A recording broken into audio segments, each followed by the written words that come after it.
नमस्कार सर्वांना श्री स्वामी समर्थ।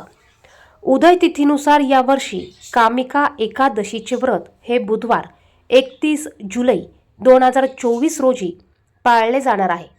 कामिका एकादशीचे व्रत भक्तिभावाने पाळल्यास सर्व प्रकारच्या वाईट कर्मांपासून आणि पापांपासून मुक्ती मिळते असे मानले जाते। कामिका एकादशी 30 जुलै रोजी दुपारी 4:44 सुरू होईल आणि दुसऱ्या दिवशी 31 जुलै रोजी दुपारी 3:55 समाप्त होणार आहे। आणि 31 जुलै या दिवशी कामिका एकादशीचे व्रत केले जाणार आहे। आणि म्हणूनच आपल्याला या दिवशी चुकूनही आपल्या घरामध्ये ह्या 2 भाज्या अजिबात करायच्या नाहीये। बघा, कामिका एकादशीच्या दिवशी आपण उपवास जरी करत नसाल तरी देखील आपल्याकडनं चुकूनही या 2 भाज्या आपल्या घरामध्ये आपण करायच्या नाहीये। यामुळे माता लक्ष्मी आपल्यावर नाराज होईल आणि आपल्या घरातून काढता पाय घेईल।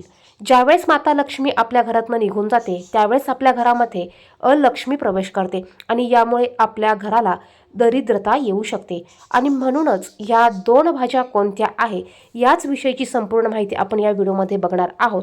तो व्हिडिओ कुठेही स्किप करू नका, संपूर्ण बघा। कृष्ण पक्षातील एकादशीला कामिका किंवा पवित्र एकादशी असे म्हणतात। या एकादशीला विशेष महत्त्व आहे। देवशयनी एकादशीनंतर लगेच ही एकादशी येते, ज्यामुळे भगवान विष्णू योग निद्रामध्ये असतात। कामिका एकादशीचे व्रत भक्तिभावाने पाळल्यास सर्व प्रकारच्या वाईट कर्मांपासून आणि पापांपासून मुक्ती मिळते। एकादशीला पवित्र नदीमध्ये स्नान करण्याला विशेष असे महत्त्व आहे। आपण घरी देखील अंघोळीच्या पाण्यामध्ये थोडंसं गंगाजल टाकून त्या पाण्याने अंघोळ करून आपण पवित्र नदीमध्ये स्नान केल्याचं पुण्य आपण प्राप्त करू शकतो। गंगाजल नसेल तर तुम्ही थोडंसं गोमूत्र किंवा तुम्ही पंचगव्य टाकून त्या पाण्याने देखील तुम्ही अंघोळ करू शकतात। कामिका एकादशीचे व्रत करणाऱ्या व्यक्तीने स्वच्छतेकडे विशेष लक्ष द्यावे। व्रताच्या दिवशी स्नान वगैरे झाल्यावर भगवान विष्णूंच्या मूर्तीला पंचामृताने स्नान घालावे आणि कामिका एकादशीच्या पूजेच्या वेळी तुपाचा दिवा प्रज्वलित करावा। कामिका एकादशीचे व्रत केल्याने नकळत झालेल्या सर्व पापांपासून आपल्याला मुक्ती मिळते। या दिवशी तुम्हाला शक्य होईल तेव्हा तुम्ही विष्णू सहस्रनाम या स्तोत्राचं पठण करायचं आहे। त्याचप्रमाणे तुम्ही ओम नमो भगवते वासुदेवाय या मंत्राचं तुम्ही दिवसभर नामस्मरण करायचं आहे किंवा तुम्ही एक मंत्रमाळ जप या दिवशी ओम नमो भगवते या मंत्राचा करू शकता। कामिका एकादशीच्या दिवशी त्याचप्रमाणे प्रत्येक एकादशीला आपल्याला तांदळाचे सेवन करायचे नाहीये। तुम्हाला या दिवशी भात हा सेवन करायचा नाहीये। तुम्ही उपवास करत असाल किंवा नसाल तरी देखील आपल्याला आपल्या घरामध्ये या दिवशी चुकूनही तांदळाचे कोणतेच पदार्थ आपण बनवून ते सेवन करू नये। त्याचप्रमाणे एकादशीच्या दिवशी घरामध्ये वांग्याची भाजी देखील आपल्याला बनवायची नाहीये। त्याचप्रमाणे या दिवशी शक्य झाल्यास तामसिक पदार्थ आपण सेवन करू नये, जसं की लसूण, कांदा। त्याचप्रमाणे मांसाहार, नॉनव्हेज। बघा, बहुतेकांना सवय असते चतुर्थी, एकादशी बहुतेक जण खाण्यासाठी ह्या तिथी अजिबात पाळत नाही। वार, एकादशी ह्या गोष्टी अजिबात बघत नाही, परंतु एकादशीला चुकूनही कोणत्याही प्रकारचं मांसाहार आपल्याला हा करायचा नाहीये।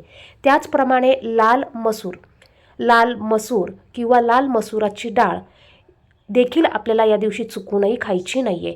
त्याचप्रमाणे काळे चणे, ह्या चण्याचं देखील आपल्याला सेवन करायचं नाहीये। काळी उडदाची डाळ, या काळ्या उडदाच्या डाळीचं देखील आपल्याला सेवन या दिवशी करायचं नाहीये। त्याचप्रमाणे आपल्याला एकादशीला कोणाशी लबाडी करायची नाहीये, कोणाशी खोटं बोलायचं नाहीये, कोणाशी चुकूनही उगाच वाद घालायचा नाहीये, कोणाशी भांडण आपल्याला करायचं नाहीये।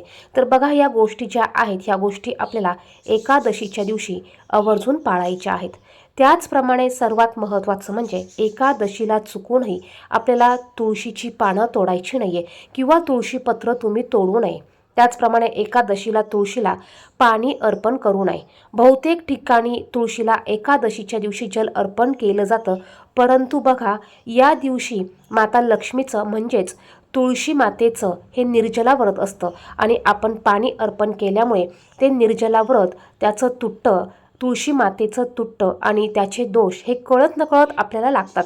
यामुळे आपल्याला आपल्या घरामध्ये दरिद्रता येते, माता लक्ष्मी आपल्याकडे टिकून राहत नाही किंवा पैशाच्या आर्थिक अडचणी आपल्याला येऊ लागतात किंवा आपल्या घराच्या बाहेर निगेटिव्ह ऊर्जा ही जास्त प्रमाणात संचारते किंवा वावरते. यामुळे घरातील व्यक्तींमध्ये बघा वाद होतात किंवा व्यक्ती नीट वागत नाही किंवा घरात भांडणं होतात. म्हणजे अशा कळत नकळत झालेल्या चुकांमुळे आपल्याला काही घराला दोष लागत असतात. म्हणूनच आपल्याला ह्या चुका या दिवशी अजिबात करायच्या नाही आहे. व्हिडिओमध्ये सांगितलेली माहिती आवडली, महत्त्वपूर्ण वाटली तर व्हिडिओला लाईक करा आणि असेच माहितीचे विविध व्हिडिओ बघण्यासाठी चॅनलला सबस्क्राईब करा. कमेंट बॉक्समध्ये ओम नमो भगवते वासुदेवाय किंवा श्री स्वामी समर्थ नक्की लिहा. धन्यवाद. श्री स्वामी समर्थ.